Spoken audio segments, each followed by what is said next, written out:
You're about to listen to an episode of the PrimateCast Origins. This time, walking with gorillas and Dr. Gladys Kalema-Zikusoka, who shares her personal story of becoming Uganda's first wildlife veterinarian and the founder of the conservation organization Conservation Through Public Health.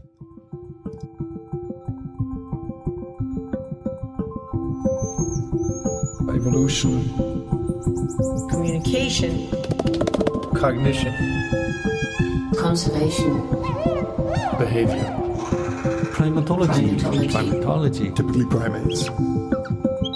Become the monkey. Well, hello everyone, and once again, glad to have you back in the audience for this episode of the PrimateCast Origins, where we hear from experts in the field of primatology and beyond about how they got started and became some of the most influential folks around. I'm your host, Andrew McIntosh from Kyoto University's Wildlife Research Center, and this episode is taken from our International Primatology Lecture Series, Past, Present, and Future Perspectives of the Field. This is the brainchild of Dr. Michael Huffman, and like our normal programming, is brought to you by CICASP. The main goal of the lecture series is to share the origin stories of experienced practitioners of primatology and related fields. To do that, Mike Huffman has invited a revolving door of renowned scientists to join us on the program and share their own stories with us. The PrimateCast Origins is our way of sharing those stories right here on the podcast. Unlike our normal interview format, these lectures are being done as part of our CICASP Seminar in Science Communication, which is aimed at graduate students here in the Primatology and Wildlife Science program at Kyoto University. So what you're about to hear is a lecture that was recorded in Zoom and generally includes slides, so there may be references to visual aids that are not available in audio-only format. But for anyone wishing to see the speakers presenting their talks, we invite you to check those out on the CICASP TV YouTube channel. Now, in this episode, you'll be hearing an origin story from Dr. Gladys Kalema-Zikusoka. Dr. Gladys, as she's widely known. Dr. Gladys is a primatologist, a wildlife veterinarian, and the founder of Conservation Through Public Health, an organization dedicated to conserving mountain gorillas in Bwindi impenetrable forest in Uganda by ensuring that the health and well-being of people living in proximity to them are also taken care of. Dr. Gladys has also recently published a memoir called Walking with Gorillas, The Journey of an African Wildlife Vet. This lecture is a good primer into that memoir, but we recommend anyone with an interest in primates, conservation, public health, and zoonotic disease, or just intrepid women making the world a better place to go pick up a copy. In her talk, she recalls how events in her childhood foreshadowed her building a career studying and protecting the natural world, and how events during the reign of Idi Amin shaped these experiences. She talks about being thrust into Bwindi impenetrable forest as a young city girl and how she had the support from the authorities to become a wildlife vet and work to protect the health of Uganda's critically endangered mountain gorillas, now part of a key ecotourism establishment that has become central to their conservation. Dr. Gladys describes the origins of conservation through public health and gorilla conservation coffee, which are having outsized impacts for the betterment of local communities and buffering the gorillas from exploitation or other forms of harm related to poaching in the forests. Thanks to these efforts of people like Dr. Gladys and others, the population of mountain gorillas has increased from around 650 to over 1,000 in the last 25 years at Bwindi, a story also seen with mountain gorillas in Rwanda, making this one of the success stories for conservation. Though efforts must continue to ensure a future for these magnificent animals. Dr. Gladys talks about how COVID had such a huge impact on ecotourism and people's livelihoods in the area, so that some understandably returned to their older, more destructive subsistence habits, which include poaching animals in the forests, and that had some impacts on the gorillas as well. At the same time, she and her colleagues at CTPH, Conservation Through Public Health, had to mobilize to ensure people were not spreading COVID to the gorillas, fearing an outbreak with potentially devastating consequences. She describes her vaccination program for local inhabitants of the forest as well, fulfilling her commitment to protect people as well as gorillas in the area. I found these stories incredibly inspiring and endlessly insightful. Dr. Gladys's passion for people and nature comes out in spades, and her model for conservation is one I'd love to see adopted all over the world, as it's found a way to succeed through compassion for all beings involved, human and gorilla alike. So I myself bought a copy of Dr. Gladys's book leading up to this event, and I can't recommend it enough. But in the meantime, this lecture is a great primer towards her life and her work, and I definitely hope you enjoy it as much as we all did. So to get you there, here is Dr. Michael Huffman, as always, introducing Dr. Gladys Kalema-Zikusoka. Thanks, Andrew. Gladys, welcome. We're all very, very happy to have you join us today.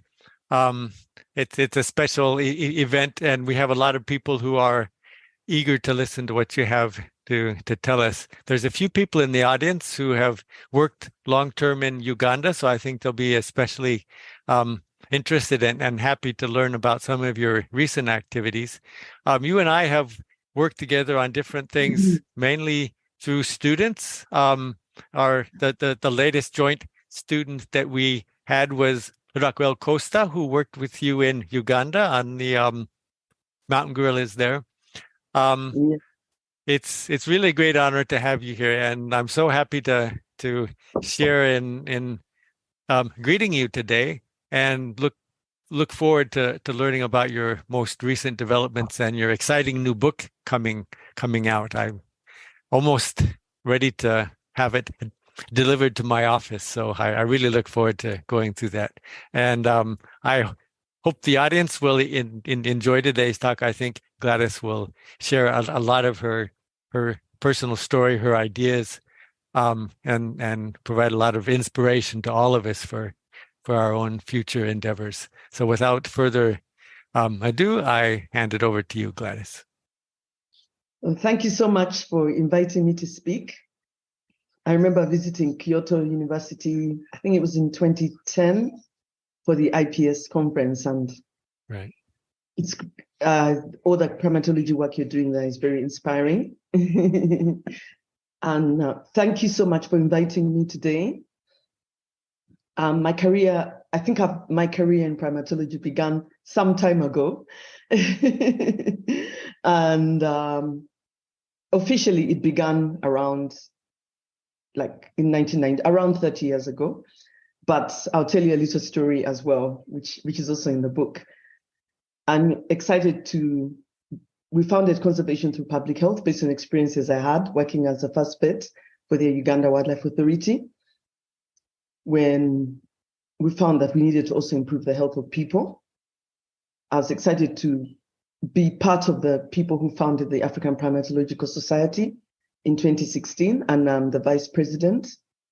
And because of our work, we're glad to have become a National Geographic Explorer and won the Edinburgh Medal last year, and also to be on the World Health Organization Scientific Advisory Group for the Origin of Novel Pathogens. And last year, I was really excited to win the Tauberg SNF Global Leadership Prize for our work dealing with human-wildlife interactions and disease. In 2021, UNEP gave me the Champion of the Earth Award. And the year before that, another One Health advocate, who's also a veterinarian, Dr. Fabian Leandetz, won the Earth Care Award for Science and Innovation. And it made us realize that One Health is now becoming something that people are realizing is important to promote conservation and sustainable development, which is something we've been pushing for and talking about for years and years and years. And at the beginning, when we started integrating the health of people and animals together, everybody thought it was strange, but it took years for people to realize that it's a very holistic way of achieving conservation and making sure that it's a win-win situation for both the people and the wildlife. And one thing I emphasized is that we need more local champions, because they're the people who are going to become the major decision makers in their communities, but also some of them may become members of parliament who can decide whether or not we should cut down trees to plant sugarcane. So as a vet student, I got involved in primate conservation through research. And when I was 22, I got an opportunity to study chimpanzees in Budongo Forest Reserve at the Budongo Forest Projects, which was hosted then it's still hosted by Professor Vernon Reynolds. I went and I studied parasites, which was a very exciting time for me. And it was my first time to study primates in the wild. 2 years later, I got a chance to do the same study on mountain gorillas in Bwindi, hosted by Dr. Liz McPhee, who was heading the International Gorilla Conservation Program. She had been a veterinarian in Rwanda working with the Mountain Gorilla Vet Project. And now she was brought to Uganda to start the International Gorilla Conservation Program. Actually, in this photograph, I was at Bwindi Forest. And as soon as I arrived Bwindi, I got a nasty cold and I wasn't allowed to go to the gorillas, which was very frustrating because I'd been wanting to study the gorillas since setting up a wildlife club in Uganda in my high school. I'd always wanted to study the mountain gorillas, and I was told that they weren't habituated. And then in 1992, they were not yet habituated for someone to visit. They were still only at the research site. So now I had that opportunity and I couldn't visit them, and I was feeling really upset. But then I took a walk to the waterfall because at least I could go to the waterfall, and I slowly got better. So here someone took a photo of me at the waterfall when that's all I could do. I couldn't go anywhere near the gorillas. But when I finally got to see them, when I got better naturally in the forest, I really appreciated how we can easily make them sick and how we need to be very careful. But one thing I did find in this study was that the two gorilla groups that were visited by tourists had a higher parasite burden than the one gorilla group that was visited by a few researchers. And this made me start to think about maybe there could be stress or something else like that. But it was a very interesting study, and I learned so much about conservation because I was based at the tourism site of Bwindi. And sometimes whenever I went to the gorillas, I'd always go with the tourists because there's no advanced group. And I got to understand how the tourists were helping communities to get lifted out of poverty. And sometimes they would even invite us for tea to talk about our work at their lodges. And so by the time I finished, not only had I learned how to do a study on gorillas, but I'd also learned the importance of tourism in supporting community conservation. And I'd learned a lot about conservation. So at that time, I felt like I wanted to be a full-time wildlife vet. I've always grown up with a lot of pets at home. And actually, the time that I wanted to talk about the monkey, there's a vervet monkey that used to live at the next door neighbors. And one time, he always used to come home and pull the cats and dogs' tails and steal fruit in the kitchen. But that one time I was playing the piano, I felt like I wasn't alone. And sure enough, there was a monkey sitting behind at the window, and he came and played a note after I left the room. So that was so fascinated because I was like, wow, monkeys are that intelligent. I think I was around 8 years old at the time. So then after setting up a wildlife club, I got to hear about the mountain gorillas in my high school in Uganda. And finally, I got to study them in Bwindi. So this is one of my favorite gorillas. He's called Kanyonyi. I knew him since he was a baby. His father was called Ruhendeza, and he was the first gorilla his group was the first one to be habituated for tourism in Uganda. He was called Ruhendeza because he liked sleeping a lot. And Kanyonyi eventually took over the group when his father died in 2012. By that time, he was so used to people, and he used to frighten tourists to see their reaction. Because what was interesting is when we started out in 94, we always thought the Bwindi gorillas were very shy compared to the Virunga gorillas. The few times I went over to the Virungas to help maybe with snare removals when they invited me over to learn as well, to get a lot of experience, I saw that the gorillas there were so used to people, but the ones in Bwindi weren't. But now, by the time Kanyonyi was in his late teens, he was already frightening tourists to see their reaction. And now the Bwindi gorillas are so used to people. And actually, that's something that Raquel has also been studying, and Rioma in the park. Mountain gorillas are only found in two places. Bwindi Pentobo National Park, which was the population discovered later, and the Virunga volcano is the one that late Dr. Dan Fossey worked in the 70s, actually the late 60s. And it was the gorillas were discovered or first visited by Professor George Shala and the late Dr. Dan Fossey. And the Bwindi population became known in 1987. Kanyonyi was one of the gorillas that unfortunately died in 2017. And he didn't die because of a human disease. He died because of injury and normal gorilla behavior.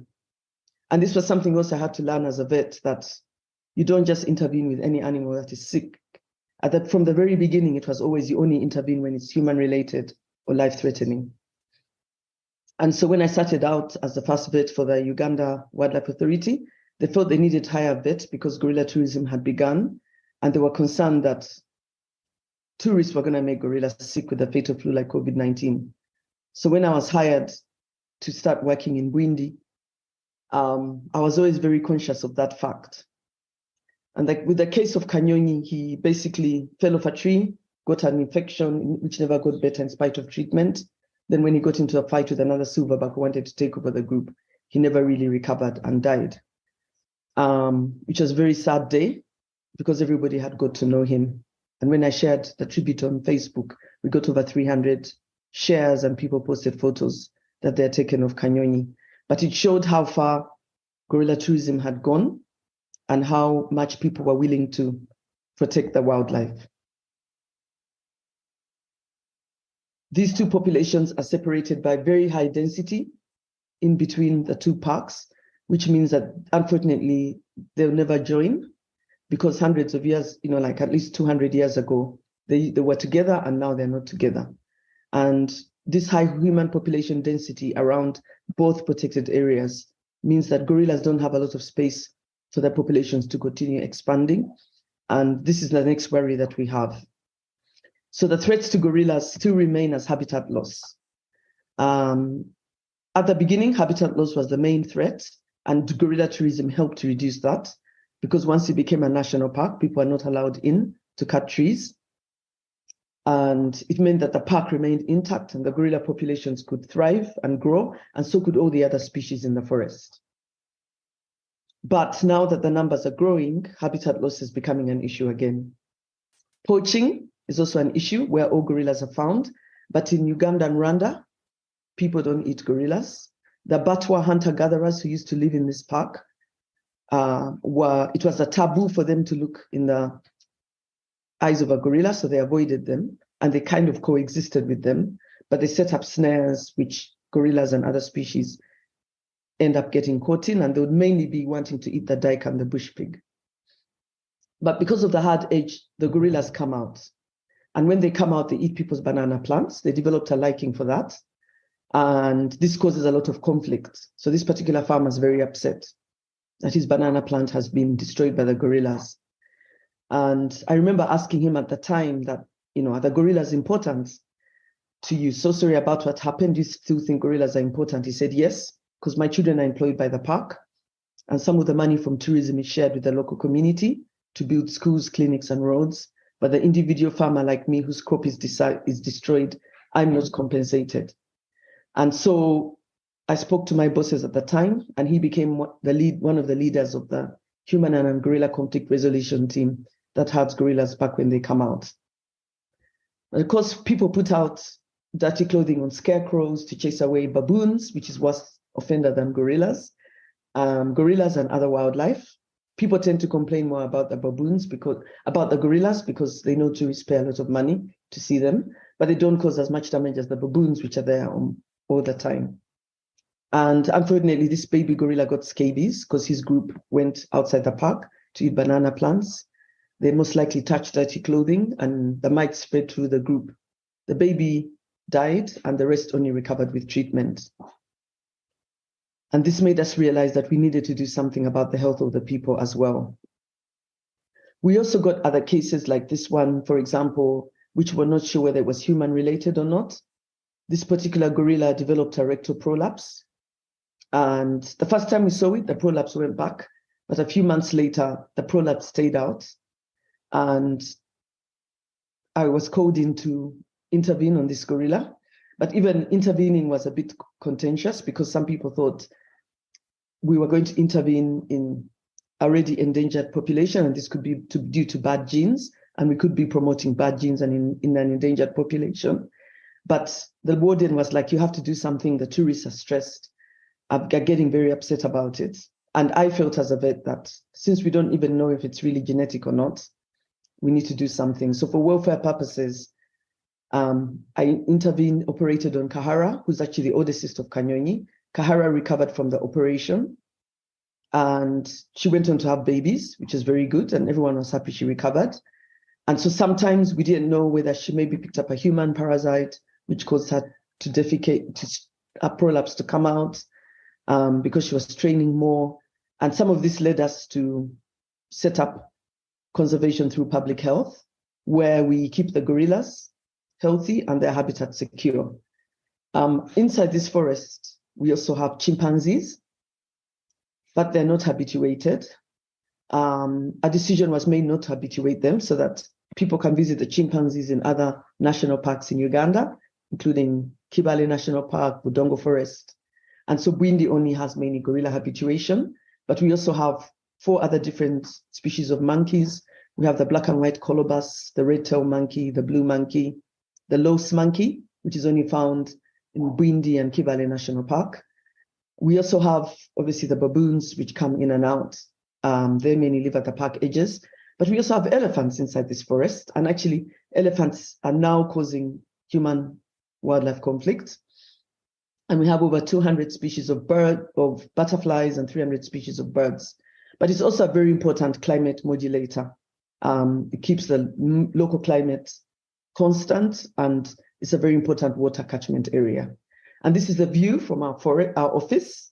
If you get to visit, this is what you see if you get to come and work with us, or do an internship with us. And it looks all of the way to the end of the forest.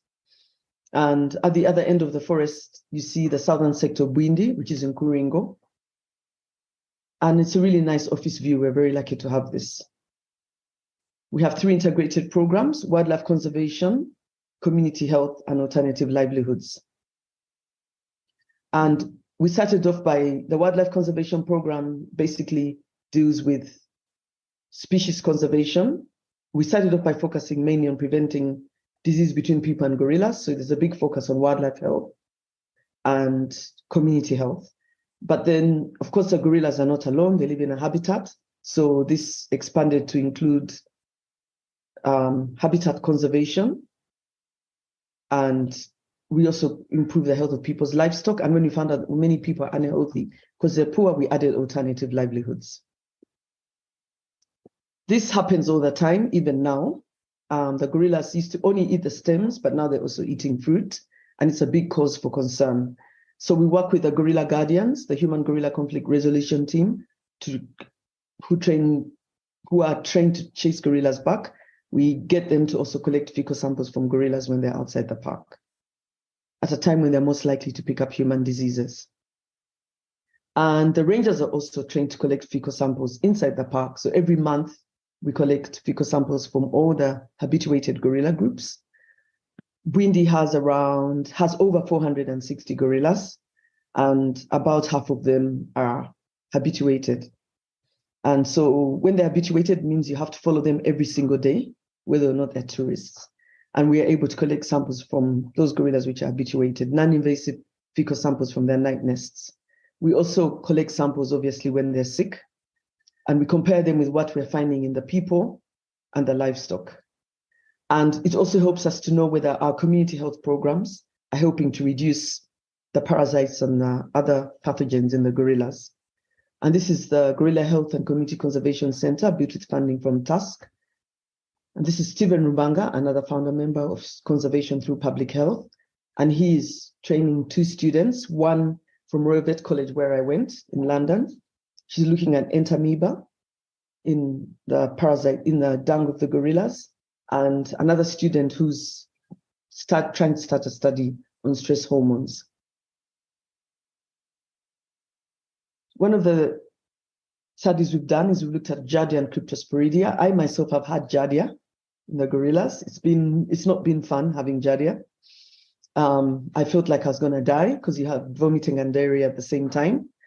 And we looked at Giardia and Crypto in people, gorillas, and livestock. And one thing that we found actually is that the Giardia in the gorillas really reduced. At the time we did this study, we didn't find any. It was very high in the people, quite high, at least in the children who had diarrhea at the local health center, the Bwindi Community Hospital, 40% of them had Giardia. And then in the livestock, it was also prevalent. But Crypto was prevalent in all 3, but crypto is not as harmful as Giardia. And so we published a paper on this, which talked about the fact that maybe Giardia is going down because of the community health programs. There's much less open defecation. So when gorillas go out into people's gardens, they don't find open defecation. People are now building toilets, and those toilets are clean a lot of the time. So we're glad that our community health and hygiene programs are helping to reduce disease in the gorillas. And then what we did is we ended up recruiting more village health and conservation team workers, which are community health workers trained to do conservation work in villages where gorillas had crypto, because those were the poorest villages with the worst hygiene indicators. So we got more of them there. They're actually volunteers, but we recruited more of them to make sure that people there are more healthy and hygienic. And we also worked with farmers to dig cattle water troughs so that the cattle don't defecate in the same streams which are crossed by people and gorillas. And Dr. Jessica Rothman, when she was at Kyoto University, we used to do a lot of work with her on parasites, and she continued to train our team when we founded CTPH in 2003. And she was able to come up with this very nice photograph of Giardia and crypto. Right now, she's in Hunter College as a professor at Hunter College, nutritional ecology.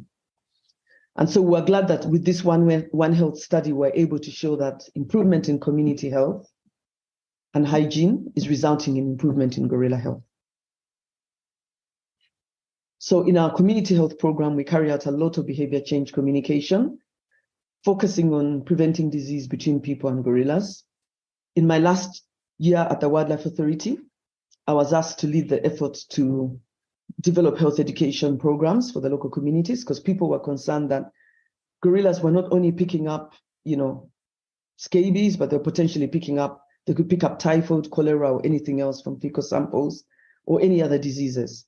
And so we designed these brochures, both in English and the local language. We went to we visited 1,000 people in 8 villages. These are the villages where gorillas are always coming out. And I talked to them about what the problem was. And I went together with a community conservation ranger and warden and the district's health assistant. And we got them, when I was about to tell them what the solution was, they touched my arm and said, let them come up with a solution. And they came up with very good solutions of how they can improve the situation. Some of the communities we went to had benefited from gorilla tourism and were positive about the gorillas.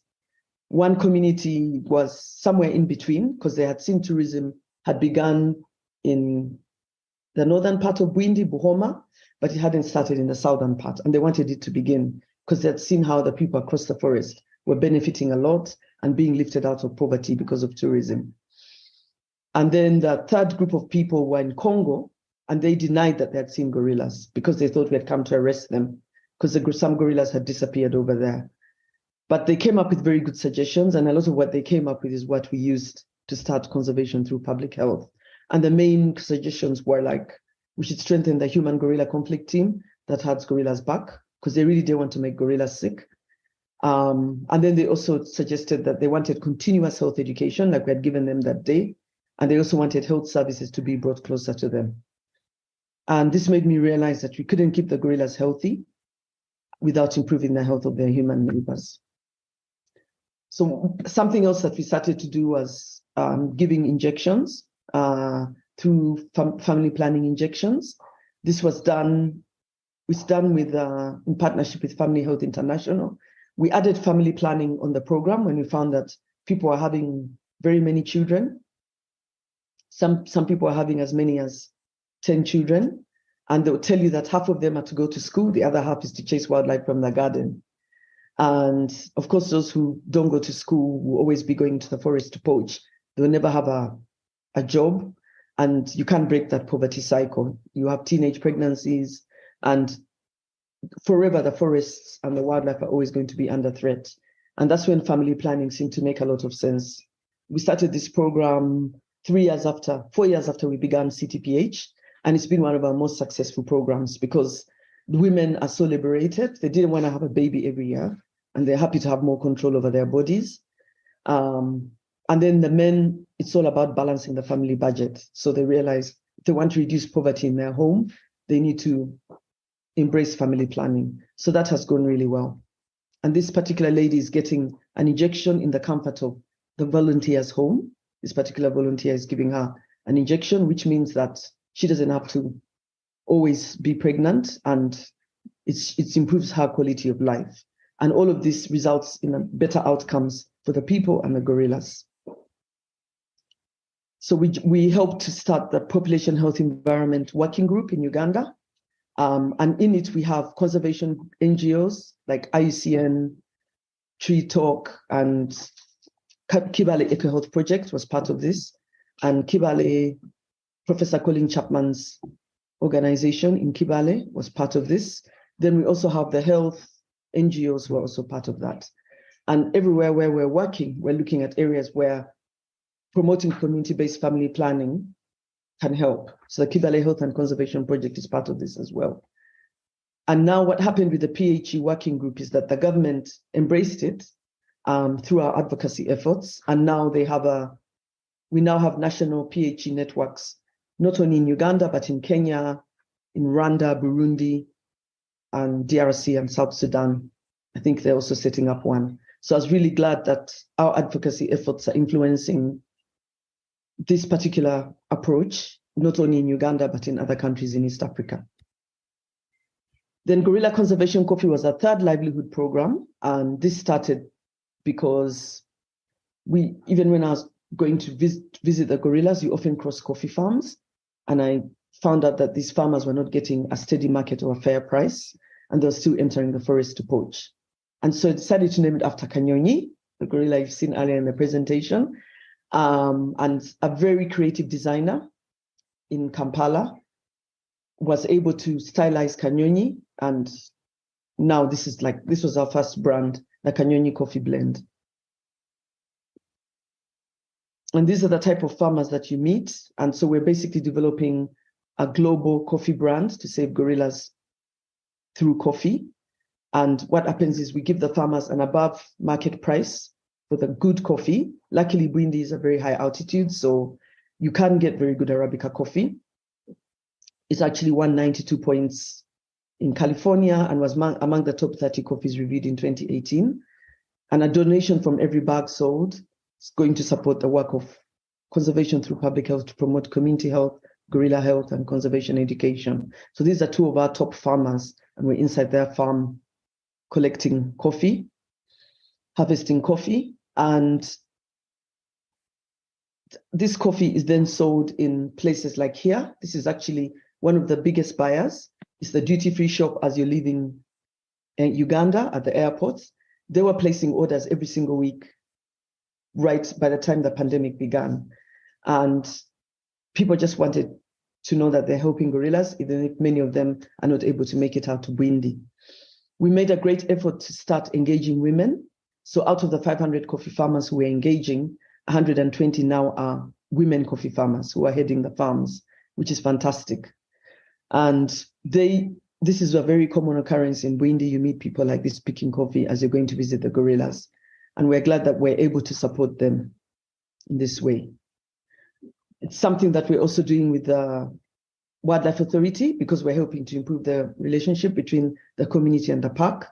And actually, this coffee is served to tourists just as they're going to go trekking in the morning by a group called Ride for a Woman, who I'll talk about later in the presentation. Uganda Coffee Development Authority is the one that manages coffee in Uganda, just like UA manages wildlife. And they're a great partner of ours. They're happy that we're getting Ugandan coffee known outside Uganda, getting it marketed. And we're part of the Conservation International Sustainable Coffee Challenge, which aims to make coffee one of the first fully sustainable crops in the world. And they're happy to have us there because we're one of the very few conservation organizations there. Almost all of them are from the coffee industry, but they've managed to influence groups like Starbucks to start collecting coffee from knowing where their coffee is coming from and not just buying coffee from anywhere, and making sure farmers get a better price. And we're working with retailers in UK and other countries, Manure beans, and New Cafe helps to roast it. And we were happy to win an award in 2017 from the Switch Africa Green Award. But we helped the Bwindi farmers to create the Bwindi Coffee Growers Cooperative around the park. We're really pleased that the mountain gorilla population has grown in the past 25 years. I participated in the very first census in 1997, the one at Bwindi, where we counted 300 gorillas, and we're glad that the population is steadily increasing. And because of this, the gorillas were lifted from being critically endangered to endangered in 2018 by the IUCN, which is a real victory for conservation. And this is a concerted effort of many groups. I mean, the law enforcement improved, also because tourism helped to pay for law enforcement. Veterinary care started in Bwindi in 1997, but it was there earlier in the Virungas. And all of it has shown that being able to save every individual gorilla has really helped to contribute to the population. Community engagement has really helped. Money from tourism is shared with the local communities. Most people are in the park are employed from the community, and this has really helped. And the research and monitoring has really, really helped as well to know what pushes, why are gorillas going out and how can we stop it? And so many of this has helped in the population growing. Unfortunately, in other parts of Africa where the eastern lowland, western lowland, and crossover gorillas are found, the populations are going down. Even if they are higher in number, like in West Africa, in the western lowland gorillas, they're critically endangered because the numbers are going down. And we have to find ways of how we can improve on this. But all the interventions that are being done, improving community health and livelihoods, all of that have helped to contribute to the growth of the gorilla population. But I'm going to end off by talking about COVID. COVID threatened this success because when the pandemic began in 2020, at least by the time it got to Uganda in 2020, we were all very concerned because people and gorillas were getting too close to each other. We carried out studies with students in Ohio University and Oxford Brookes University and found that 60% of the time people were getting too close to gorillas, and 40% of the time it was the gorillas getting too close to people, and we needed to do something about it.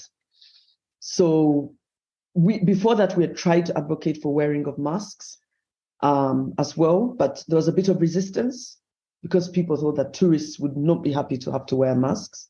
But when the pandemic began, it really pushed it because everyone around the world was now beginning to wear masks. So we held the ranger training just as the pandemic was reaching Uganda. And with all these partners over here, Max Planck International Gorilla Conservation Program, Mountain Gorilla Vet Project, the Wildlife Authority, we held a training with the rangers on how to wear masks and how to keep a distance and how to manage tourists when gorilla tourism returns, because there was a 6-month lockdown from March 2020 to September 2020. We also had the training with Bwindi Community Hospital as well. And so the Grade 8 Viewing guidelines were upgraded, and they actually fitted in with what IUCN had been advocating for, the IUCN guidelines. But through this training, we were able to make the government buy into it, and it became possible. And not only that, the government increased the distance from 7 meters to 10 meters, which is fantastic. So the minimum viewing distance is now officially 10 meters. And these were one of the first tourists who went to the gorillas wearing masks. And this is the training that we had that day. So it's also a recommendation of the Gorilla Pathology Specialist Group. So during the pandemic, we trained the gorilla guardians on the left here. And temperature taking became a big issue because the very first COVID case in Uganda didn't have a cough or flu, but they had a high temperature. And so now everyone entering Bwindi has to have their temperature taken to detect subclinical infection. And then we developed some brochures, and where we have a gorilla on the brochure as well. And people can call out the Hugo members when the gorillas come out. And the Hugo members were also given masks. And during this time, there was social distance. We were allowed to be essential workers because of the One Health approach. So Stephen went out, we all went out and talked to the communities. We were only allowing gatherings of 5 people. And then they would go out to the communities with soap and posters and talked about the importance of having hand washing stations, which really went up during the pandemic, as well as providing soap for everybody. And then during the pandemic, we promoted because we were sitting on the Ministry of Health COVID-19 task force, we were asked to develop village COVID task forces wherever we are. So we developed them in 59 villages in 8 parishes bordering the park where gorillas come out. And this enabled engaging over 470 people. So it was not only the village health and conservation teams who were heading them, but we had the rangers who were at every task force meeting, and the porters who carried tourist luggage to the gorillas. And of course, you had the local council chairman, the schools, and the health centers were also on this committee, and the women groups. And the whole idea was to prevent mild cases of COVID becoming severe cases, which then need hospitalization. And when there was more oxygen in the country, it had really gone down and there were no more beds. And so in that way, we're preventing COVID spreading in the community. But then also it helped us to know the homes where gorillas are being visited and making sure that those people are not mixing with anyone and the gorillas are herded away as fast as possible before they can pick up anything from people. And even knowing that, COVID remains in a fecal sample, even after someone has stopped testing negative on a nasopharyngeal swab, it was even more urgent, because if there's still open defecation in someone's home, the gorillas could even pick up COVID from their home. But we did a crowdfunding campaign. We did an online campaign and we got a donation from Wildlife Conservation Network, and we're able to provide them with pulse oximeters and infrared thermometers. And this really helped because it reduced the number of cases and was able to protect the gorillas. So during COVID, we were collecting samples from gorillas and also working with people to collect samples from the people. And we're really glad that gorillas did not contract COVID during the pandemic. But of course, we had another big issue, is that poaching went up because now there were no tourists, and tourism was really supporting the local economy and had even resulted in the number of mountain gorillas increasing because of the local economy improving and so many benefits for the local communities. But in the 6-month lockdown, these benefits disappeared overnight. So it was very, very difficult for everyone. You'd find that someone who is a porter carrying tourist luggage to the gorillas, his father is a reformed poacher, and he won't enter the forest to poach because his son is bringing money home. But now his son is not bringing money home anymore, and they resorted to the forest to poach. So unfortunately, Rafiki, his group was the first to be habituated in the southern sector. Fortunately, he was killed by a hungry bushmeat poacher. And this poacher, of course, was not killing him for meat. He was killing the duiker and the bush pig. But when the bush pig screamed, Rafiki obviously charged, when he speared the bush pig, because he was protecting his family. And he claims to have speared him out of self-defense. But he shouldn't have been there in the first place. So he was put in jail for 11 years, which is the longest anyone has ever been put in jail for killing wildlife, and which was a victory for conservation. But as long as there were many hungry bushmeat poachers like him, this thing could happen again. And so we engaged the vulnerable households around Bwindi, which had people like this poacher who could potentially go back into the forest to poach. And we gave them fast-growing seedlings, which can grow within 1 to 4 months. And with this, they were able to eat. And when we distributed it to the first 1,000 households, we gave them a questionnaire. And in this questionnaire, we're asking them, what is making people poach? And they said people are poaching because they're hungry. And so this food security intervention is something that we've continued, which we're going to continue even after the pandemic ends. But we made sure that the poacher's wife was one of the first people to get a beneficiary of this, because she was only 22 years old. She had already had 3 children, and she was very poor. And although our programs had gone quite far, there was people like her who it hadn't reached very well. And so we really made sure that she was one of the beneficiaries of the Ready to Grow. During COVID, we also had a challenge because most of the people who were buying the farmers' coffee were tourists coming to Bwindi or other parts of Uganda, and they were not there anymore. So we're able to get a buyer from UK, Manny Robbins, and they placed about 15 orders since the pandemic began. And this meant that we now had money to buy coffee from farmers, and we're able to keep some people out of the forest, which is something that we're very pleased about. We also worked with Right for a Woman. They were a local group that supports women to make, tablecloths and really nice material for tourists. And they were also out of business when there were no tourists. So we got them to make the masks for the rangers, and they're now continuing to make masks for tourists and everybody else. So during COVID, of course, we're very concerned about, disease transmission. And we joined the African CSO Biodiversity Alliance, which was created during the COVID pandemic because it wasn't possible to have a conventional biological diversity conference because of the pandemic. So we decided to create an Africa version in an Africa subgroup and to strengthen the African voice within the CBD. And when I told them the activities that we're doing in Bwindi, they were very excited and asked me to develop a policy brief. So we partnered with International Gorilla Conservation Program. And this policy brief, we decided would be for all the countries in Africa that have great apes, especially the 13 out of 22 countries that have great ape tourism. So Uganda and Rwanda are the farthest ahead, but we also partnered with Dr. Kim Hawkins who's working in Kantane National Park in Guinea-Bissau that has little tourism to chimps.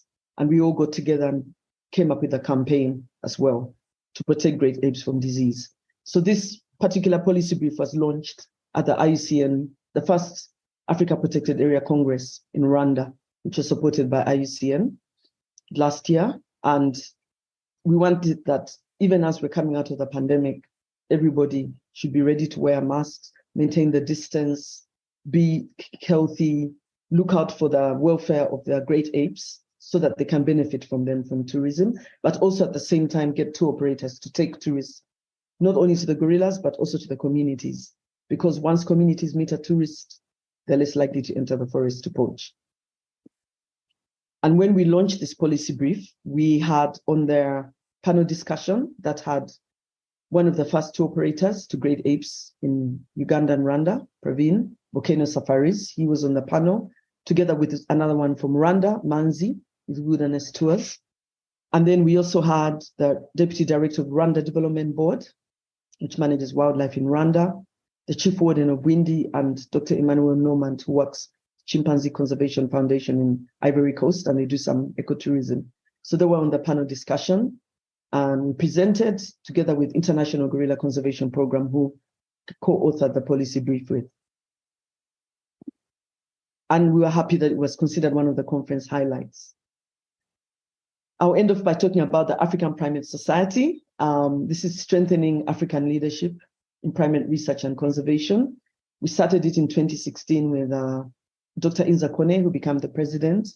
I became the vice president, and other researchers from South Africa, Nigeria, Cameroon, Ikogwe from Cameroon. And we found out that at many conferences outside Africa, there were very few Africans in the conference, and the primate numbers are continuing to drop because a lot of them left primatology because they never really developed, never got leadership positions, or never became confident about presenting about primates and their work. So we decided to create the APS to be able to strengthen African leadership in conservation. I'm actually wearing the t-shirt right now. And we held the second conference. The first one was held in Ivory Coast, and the second one was held in Uganda. We had over 300 delegates, and 85% of them were from Africa. And we had the Minister of Tourism to open it, and we had lots of media. So everyone realized that primatology is important. And a certain professor from Nigeria actually went back to Nigeria and said, we shouldn't eat our primates because in Uganda, they're benefiting from their primates. And so it was a really strong message that it's important to form a network of people within Africa who care about primates, and their capacity in research and conservation can improve. And this will result in a better future for the primates and reverse that disturbing trend of primates going down all over Africa. We published a paper in the Current Conservation magazine, and we developed these t-shirts, which are very popular, even up to now. Even tourists like to buy them. But we hope to have the next conference in Gabon, but then COVID came along, and it's going to happen soon, now that the pandemic is coming to an end. But we had many people coming to this conference, and it was a very exciting time because more and more people got interested in primatology, and more people realized that we really need to protect our primates in Africa. I've written a book about my conservation journey, as Professor Mike Hoffman said, and the book came out It's here. I finally have a copy of the book on my hands. I only got it last week in Uganda, but it came out in America 2 weeks on 14th March, which was a very exciting day. And it's coming out in Japan, UK, and other countries later this month. And it can be ordered on this link where we have basically, we've managed to compile. My husband, who's a founder member, CTPH, has managed to compile all the places where he's found up going to stock the book, even in India and other places. And in this book, I basically talk about, my conservation journey, but I also talk about, it's more of a personal journey, a personal story, but why I got into conservation and what I found along the way. We also talk about women and conservation, because this is something that my editor and book agent kept saying that I need to have a chapter on that. Something I hadn't really thought about, but that was a difficult chapter to write. But I was able to understand, women face unique challenges in conservation and primatology, and I was glad to be able to talk about them in that chapter. So I hope you really enjoy reading the book. I won't give away too much about it because I want you to buy it and read it. Definitely. Yeah, but I hope you enjoy it, and I really look forward to your reviews. It was a book written for, it's not an academic book as such. So I tried my best, or at least my editors helped me to break down all the science so it's easily understood by anyone. So that's important. Yeah. Yes, because that's the kind of book we wanted it to be. And I was very excited that Dr. Jane Goodall wrote the foreword. It was very nice. She's someone who has been writing so many books and always admired her. And I met her quite early on in my conservation career, which you read about in the book. Thank you so much. And for more information, visit our website and follow us on social media. Thanks for listening to the PrimateCast. The podcast is hosted and produced by me, Dr. Andrew McIntosh, Senior Scientist for Wildlife Conservation at the Wilder Institute, Calgary Zoo, formerly Associate Professor of Biological Sciences at Kyoto University. Join me for new episodes as often as I can get them out on whatever podcast platform you prefer. Leave a rating or a review of the show to help other listeners find it. Connect with me through our website, theprimatecast.info, or social media on X, Facebook, or Instagram. Feel free to comment, ask questions, suggest future guests, or share whatever else might be on your mind. If you value the show, consider donating or becoming a member. You can do so by visiting theprimatecast.info and clicking on the big yellow Buy Me a Mic button, which takes you to our campaign page. Or you could click on that little heart icon next to the social media links in your podcast player, or on the text link in the show notes. Your support will help cover production costs and is essential to ensure that I can continue to produce quality informational and inspirational interviews with leading figures in the field long into the future.